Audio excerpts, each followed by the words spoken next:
Hello students, स्वागत है आप सभी का पवन फिजिक्स क्लासेस में।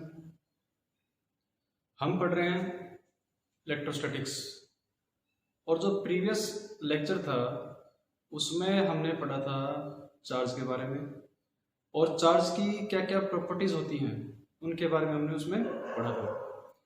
आज उसी को कंटिन्यू करते हुए आगे जो टॉपिक है आज का वो है कूलॉम्स लॉ। तो कूलॉम्स लॉ, जहां भी वर्ड का यूज हो रहा है लॉ का मतलब क्या है? जो एक्सपेरिमेंटली प्रूव्ड हो। तो सर ऑगस्टिन डी कूलॉम एक साइंटिस्ट थे, उन्होंने एक्सपेरिमेंट किया था जिससे नाम क्या हुआ? Coulomb's law. तो कूलॉम्स लॉ, इसकी डेफिनेशन है, according to Coulomb's law the force of interaction between 2 point charges is directly proportional to the product of magnitude of two charges and inversely proportional to the square of distance between two charges।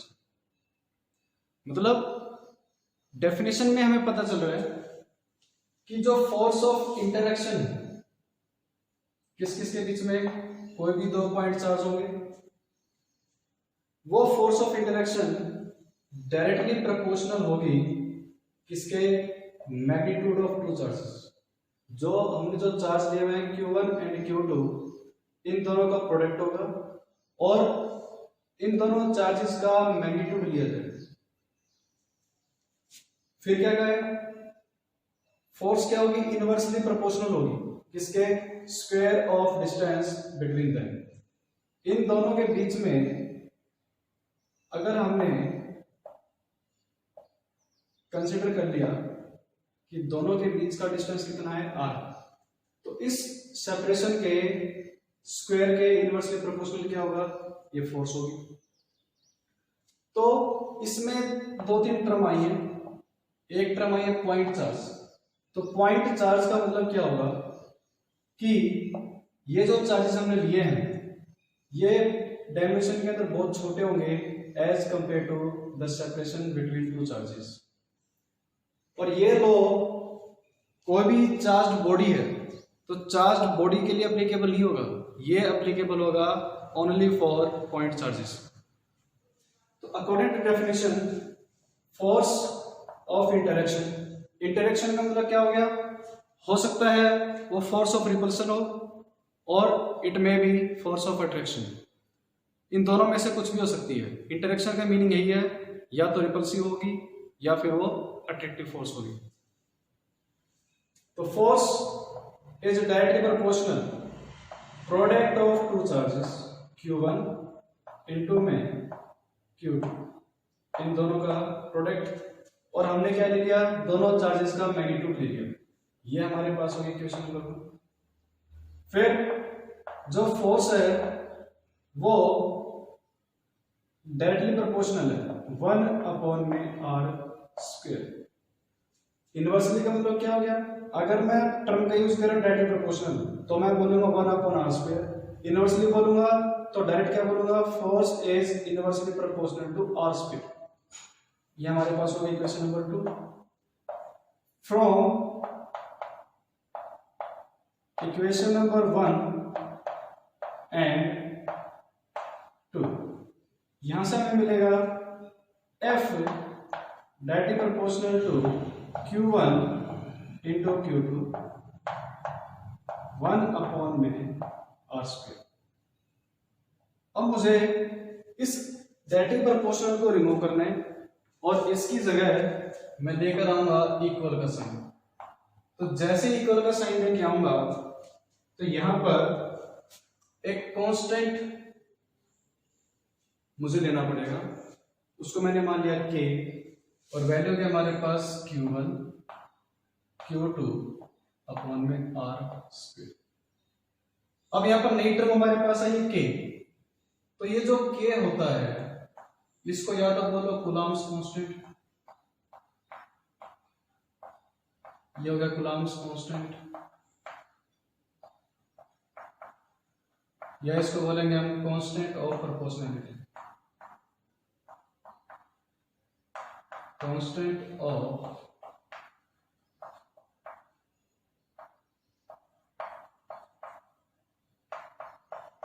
Proportionality.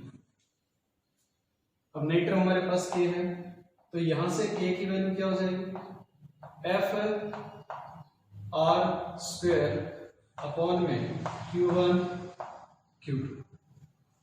k चाहिए मेरे को, r यहाँ गया, ये divide हो गया हमारे पास। अब इसकी यूनिट, अब ये फोर्स है, फोर्स की यूनिट होती है हमारे पास न्यूटन, r स्क्वायर मतलब metre square, q1 coulomb into coulomb. तो यहां से हमारे पास यूनिट आ गई न्यूटन मीटर स्क्वायर पर कूलम स्क्वायर, ये आ गई इसकी यूनिट। और ये कांस्टेंट वैल्यू है, तो कांस्टेंट है तो इसकी वैल्यू होती है 9 इंटू 10⁹ न्यूटन मीटर स्क्वायर पर कूलम स्क्वायर। अगर मैं इस k के डायमेंशंस की बात करूं,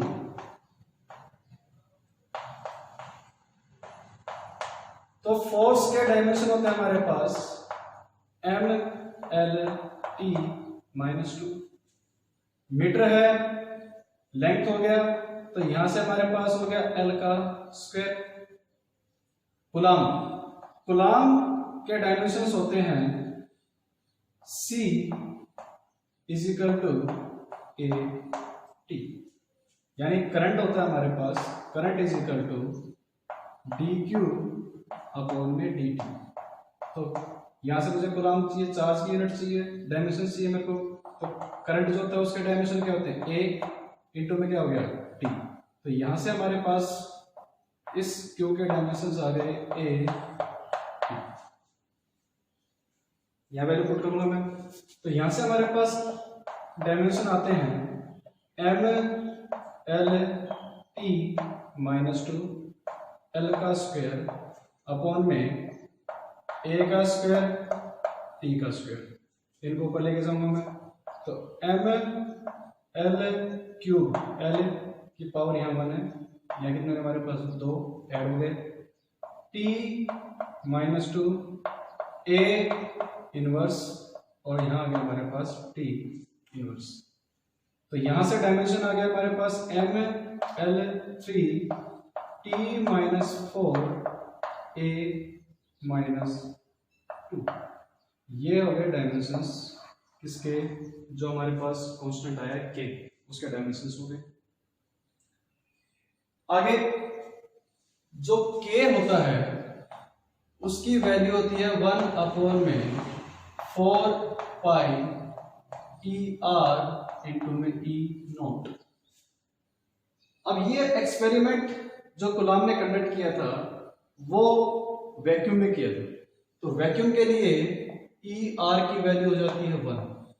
तो यहां से हमारे पास k की वैल्यू आएगी 1 अपॉन में 4 पाई एप्सिलॉन नॉट। एक टर्म और नहीं आई है हमारे पास, एप्सिलॉन नॉट, इसको बोला जाता है एप्सिलॉन। और एप्सिलॉन नॉट का मतलब क्या हो गया, वो वैक्यूम के अंदर हो रहा है। एप्सिलॉन हमें क्या बताएगा, इसके जो नाम होता है वो होता है इलेक्ट्रिकल परमिटिविटी।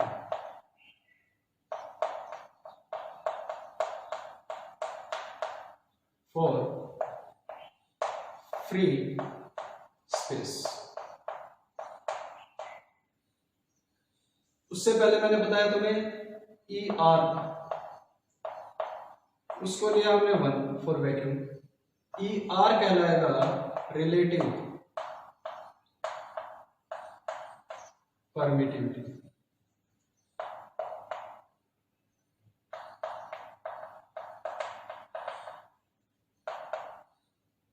इसको हम डिस्कस करते हैं, आप नोट करिए इसको।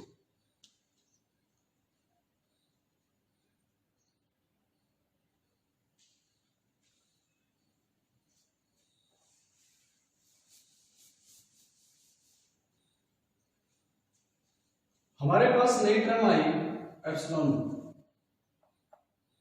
इसका मतलब क्या है, जब भी कोई दो चार्जेस Q1 और Q2, हमने मान लिया दो चार्जेस हैं, अगर वैक्यूम है तो ई आर रिलेटिव परमिटिविटी इसकी वैल्यू जाती है 1।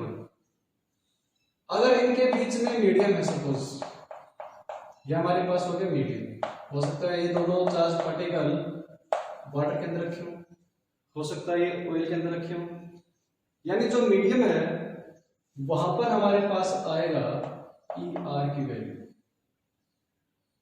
अब ई आर का मतलब क्या है कि जो ये मीडियम हमारे पास है, तो मीडियम है तो मीडियम के अंदर एटम्स एंड मॉलिक्यूल होंगे। अब वो एटम एंड मॉलिक्यूल्स जो चार्ज हमने रखे हुए हैं, अब ये चार्ज फिक्स है, स्टैटिक है। अब फिक्स है तो क्या करेंगे, खुद के अराउंड इलेक्ट्रिक फील्ड प्रोड्यूस करेंगे। हम आगे पढ़ेंगे इस यूनिट के अंदर इलेक्ट्रिक फील्ड के बारे में। तो इलेक्ट्रिक फील्ड क्या करेंगे, प्रोड्यूस करेंगे। इलेक्ट्रिक फील्ड से क्या होगा, वो जो मीडियम है उसके अंदर एटम एंड मॉलिक्यूल है वो पोलराइज्ड हो जाएंगे। तो वो जो एटम एंड मॉलिक्यूल पोलराइज हो रहे हैं वो किसकी वजह से हो रहे हैं, due to presence of these two charges. ये दो चार्ज हमने रखे हुए हैं, इनकी वजह से वो मीडियम के पार्टिकल्स पोलराइज हो जाएंगे। और उसके बारे में हमें कौन बता रहा है, ई आर रिलेटिव परमिटिविटी। हमने कहा K is equal to 1/4 pi epsilon naught. अब ये भी हमारे पास इसकी वैल्यू है कुछ ना कुछ, तो एप्सिलॉन नॉट की वैल्यू होती है 8.85 इंटू 10⁻⁻12। इसकी यूनिट की बात करूं मैं तो इसकी यूनिट क्या हो जाएगी, अब K और एप्सिलॉन नॉट एक दूसरे के इनवर्स है, तो जो हमारे पास K की यूनिट आई थी वो भी इनवर्स हो जाएगी। तो यहाँ क्या हो जाएगा, कूलम्ब स्क्वायर ऊपर हो जाएगा, न्यूटन मीटर स्क्वायर नीचे हो जाएगा। तो एप्सिलॉन नॉट इसकी वैल्यू है हमारे पास 8.85 इंटू 10⁻⁻12 कूलम्ब स्क्वायर पर न्यूटन पर मीटर स्क्वायर। ये हमारे पास एप्सिलॉन नॉट की वैल्यू आ गई। इसके डायमेंशंस की अगर मैं बात करूं, डायमेंशंस क्या हो जाएंगे, के डायमेंशन हमने निकाले थे, अब ये उसके रिवर्स हो जाएंगे। तो इसके डायमेंशन हो जाएंगे हमारे पास m इनवर्स L की -3 T +4 A +2, ये इसके डायमेंशंस होंगे। यहां से हमारे पास जो फॉर्मूला आया वो हो जाएगा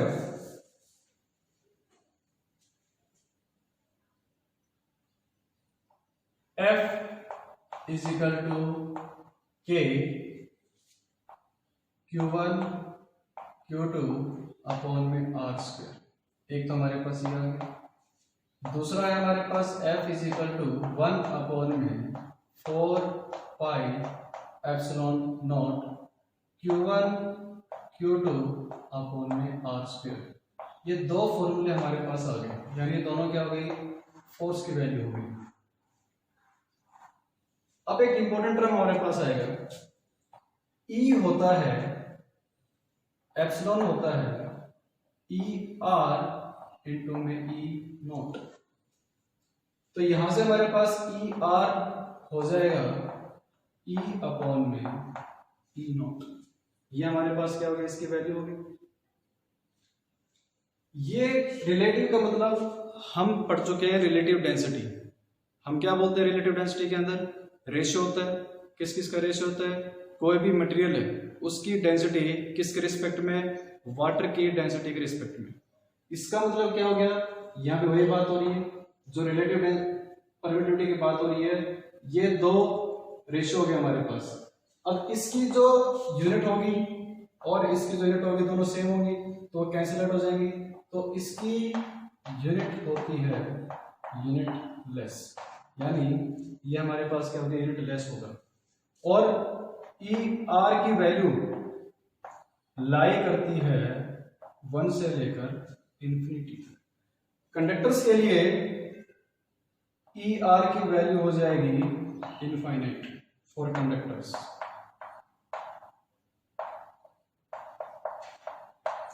अगर वैक्यूम की बात करूं मैं तो ई आर की वैल्यू हो जाएगी 1 फॉर वैक्यूम। इतना ही एयर का होता है। एयर की भी हम रिलेटिव डेंसिटी रिलेटिव परमिटिविटी को 1 कंसिडर करते हैं। इसका दूसरा नाम होता है के, या तो उसको मैं के से डिनोट करूंगा। कोई भी क्वेश्चन होगा उसमें हमें दिया होगा कि के की वैल्यू ये है। अगर उस चार्ज पार्टिकल को, ये जो सिस्टम हमारे पास है, उसको अगर मैं मीडियम में पुट करता हूं तो वहां से हमारे पास इसकी वैल्यू बचेगी। अब इसकी कुछ प्रॉपर्टीज पढ़ते हैं कि जो कूलॉम लॉ है कहां कहां एप्लीकेबल है, क्या कुछ होगा इसमें। इसको नोट करिए।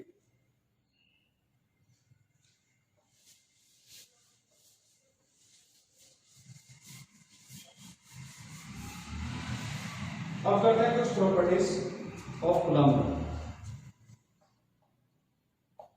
कूलॉम लॉ हमारे पास था Q1 Q2, इनके बीच का सेपरेशन क्या है R।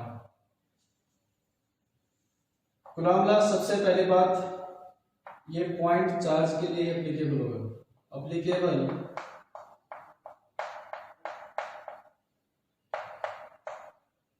Only for point charges. Point charges के लिए क्या होगा, ये एप्लीकेबल होगा। दूसरी बात, अगर R लेस देन 10⁻⁻15 मीटर हो जाए, वहां एप्लीकेबल नहीं होगा, not applicable.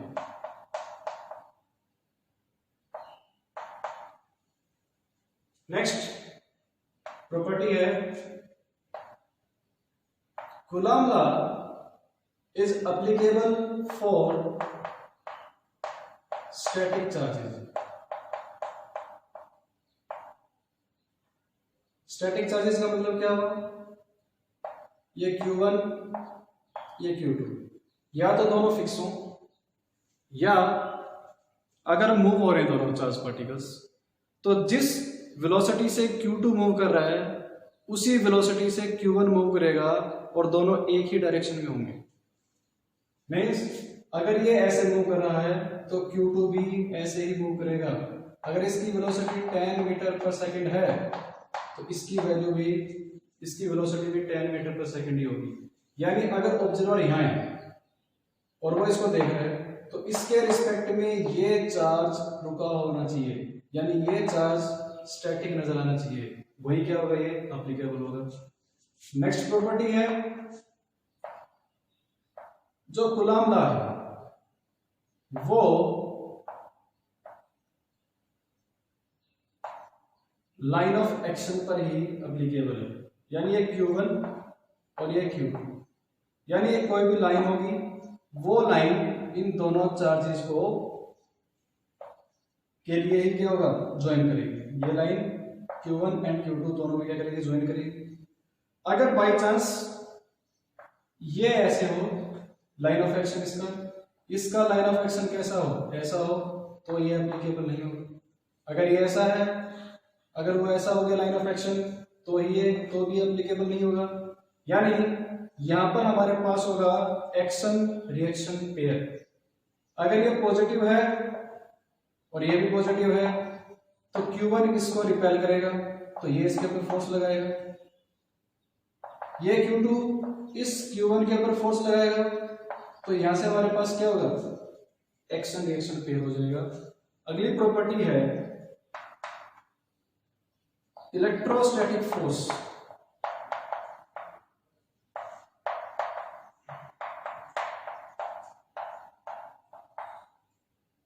Is conservative in nature. कहने की बात, जो इलेक्ट्रोस्टैटिक फोर्स होगी, ये जो F हमारे पास आ रहा है, ये कैसा होगा, कंजर्वेटिव होगा। यानी कंजर्वेटिव हम पढ़ चुके हैं +1 के अंदर, हमने जब पढ़ा था वर्क एनर्जी पावर, तो वहां हमने क्या देखा कि कोई भी ऑब्जेक्ट है वो A से B जा रहा है, तो A से B यानी फॉर क्लोज्ड बॉडी है, क्लोज्ड पाथ है, तो क्लोज्ड पाथ के लिए वर्क डन क्या होता है, 0 होता है। तो सिमिलरली जो पाथ पर डिपेंड नहीं करे, जो सिर्फ इनिशियल एंड फाइनल पॉइंट पे डिपेंड करे, वो होते हैं कंजर्वेटिव फोर्सेस। तो यहाँ हमारे पास क्या हो जाएगा, जो इलेक्ट्रोस्टैटिक फोर्स हो कैसे होंगे, कंजर्वेटिव इन नेचर। नेक्स्ट आगे बढ़ते हैं।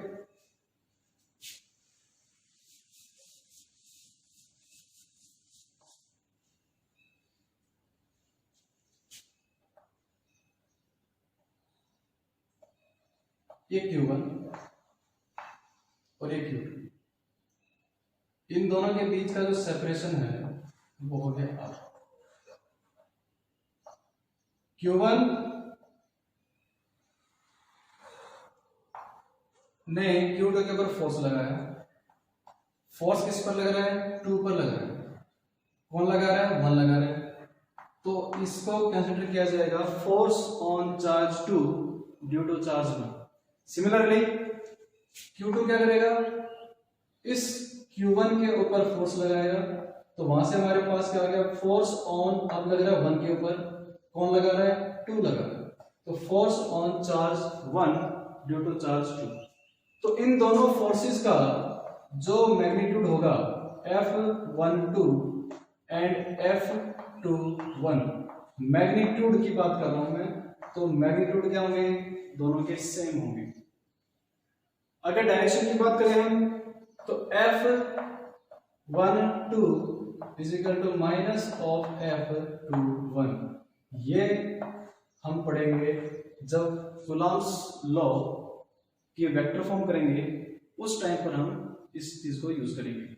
अभी कितना याद रखना है, अभी यही याद रखना है कि force on charge 2 due to 1 and force on charge 1 due to 2, इन दोनों से जो फोर्स आए उनका मैग्नीट्यूड क्या होगा, सेम होगा। इसमें अब करते हैं न्यूमेरिकल्स, कि न्यूमेरिकल्स किस तरीके से सोल्व किए जाए। तो न्यूमेरिकल्स में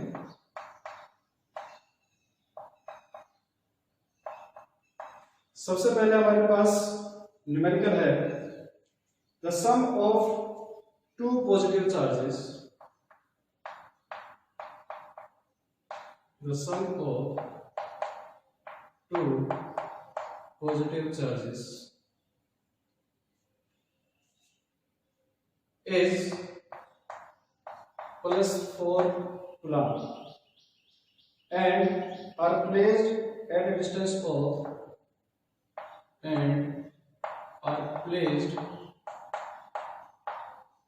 at a distance of 1 meter from each other,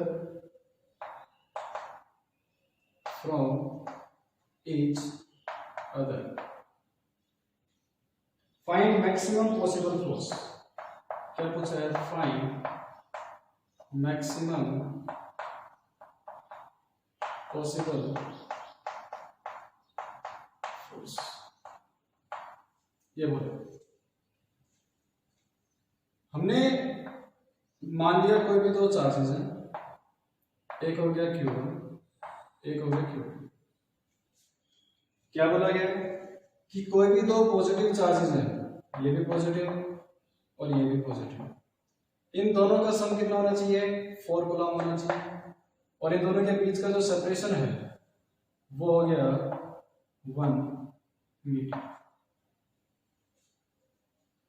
find maximum possible force, क्या निकालना है इसके अंदर कि मैक्सिमम पॉसिबल फोर्स क्या होगा। इसका मतलब क्या हो गया, इसकी वैल्यू और इसकी वैल्यू मैक्सिमम 4 हो सकती है।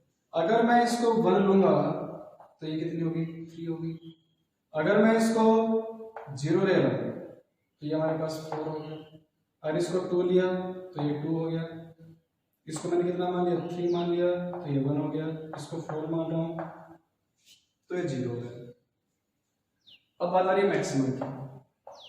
जब हम पढ़ते हैं मैक्सिमा एंड मिनिमम, या फिर हम बात करते हैं डेरिवेटिव की, तो मैक्सिमम कब होगा, या तो उसका डेरिवेटिव 0 हो,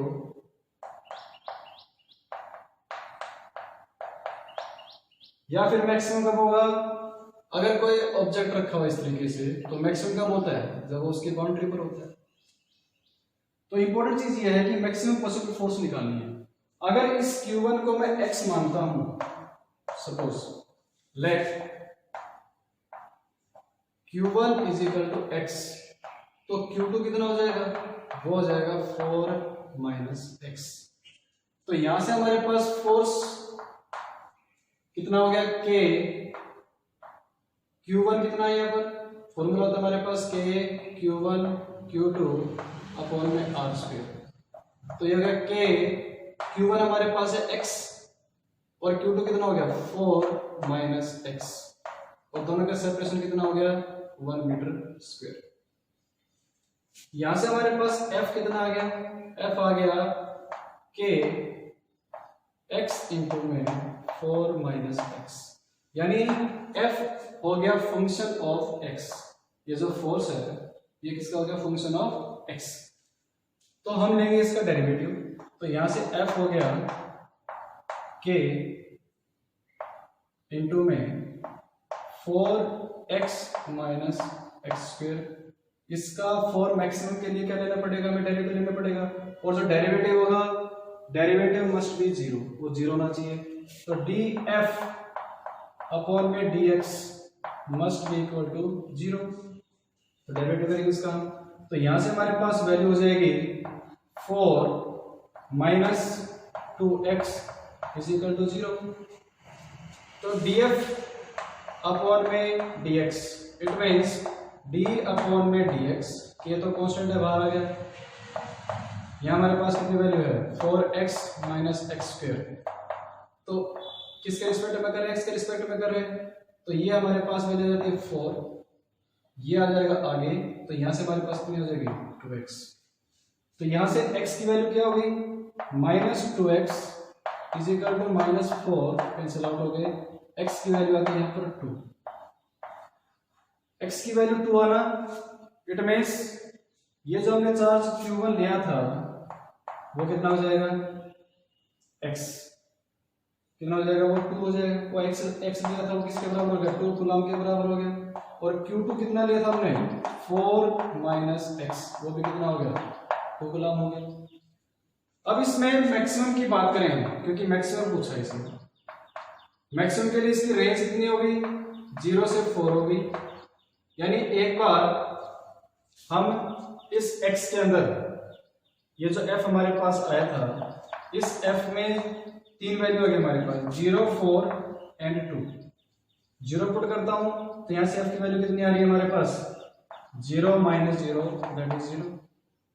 सेकेंड अगर 4 पुट करता हूं मैं तो ये कितना हो जाएगा हमारे पास f is equal to 16 minus में 16, अगेन क्या होगा 0। अगर मैं 2 पुट करता हूं x की वैल्यू 0, x की वैल्यू 4, x की वैल्यू 2, तो यहां से कितनी वैल्यू आ रही है, ये आ रही है हमारे पास 8 माइनस में 4, 2 वैल्यू पुट की मैंने 8 माइनस 4 दैट इज 4, यानी यहां से हमारे पास f की वैल्यू कितनी आ रही है 4 आ रही है। तो ये हमारे पास क्या हो गया, अब इसकी वैल्यू निकालते हैं, तो f हो जाएगा 4 इंटू के, तो f की वैल्यू हो जाएगी 4 इंटू 9 इंटू 10 इज पावर 9, तो f की वैल्यू कितनी आ गया 36 इंटू 10 इज पावर 9 न्यूटन। इसको नोट करिए, एक क्वेश्चन और करते हैं।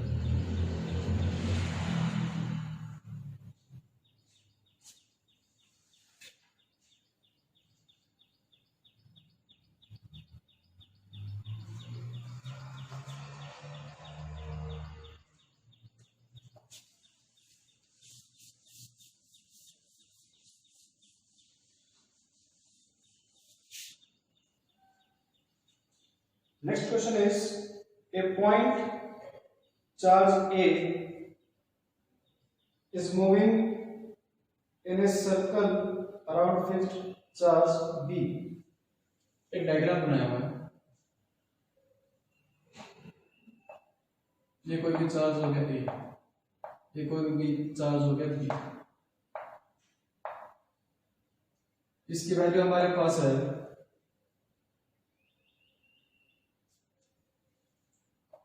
प्लस 10 माइक्रो कूलम, और इसकी वैल्यू हमें दे रखी है -9 माइक्रो कूलम। इसका मास दे रखा है 1 kg, और इसकी जो दूरी दे रखी है वो दे रखा है 1 मीटर।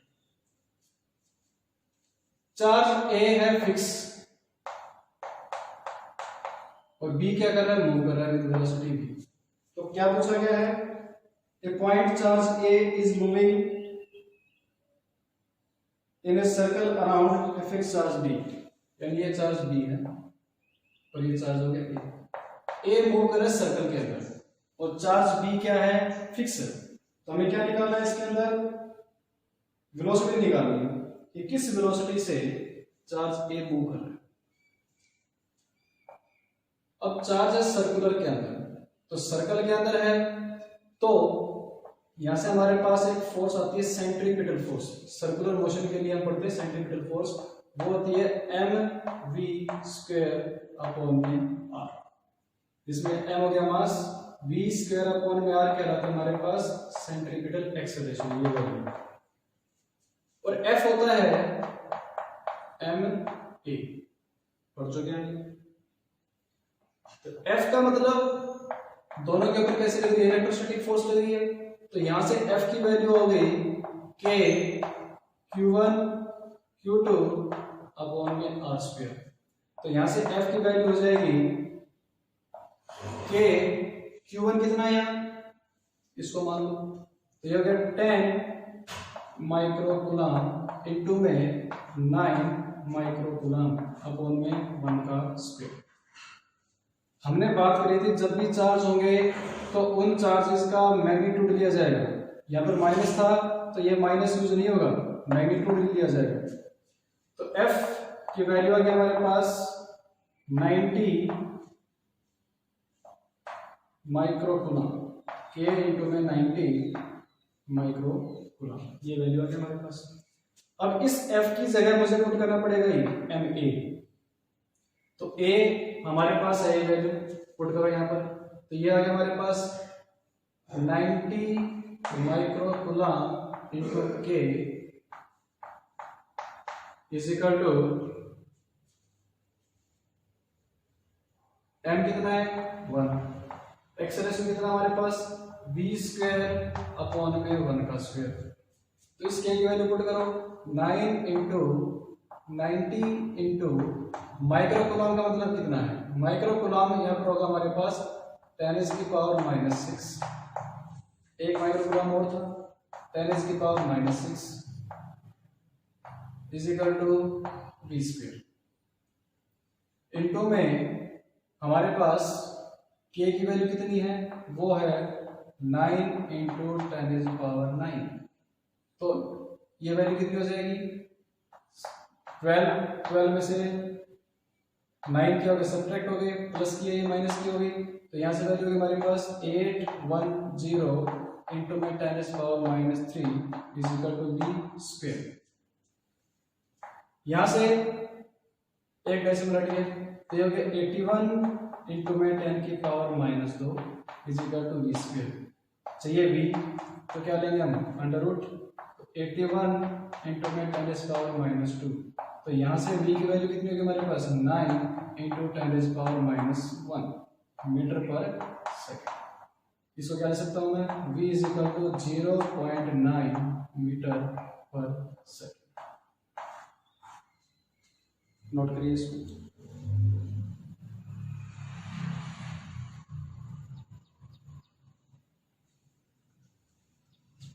अब जो नेक्स्ट लेक्चर होगा उसमें हम पढ़ेंगे कूलम्स लॉ का वेक्टर फॉर्म। वेक्टर फॉर्म में किस तरीके से हम चार्जेस का सॉल्यूशन करेंगे, किस तरीके से लॉ का यूज करेंगे, वो नेक्स्ट लेक्चर में अपडेट करूंगा।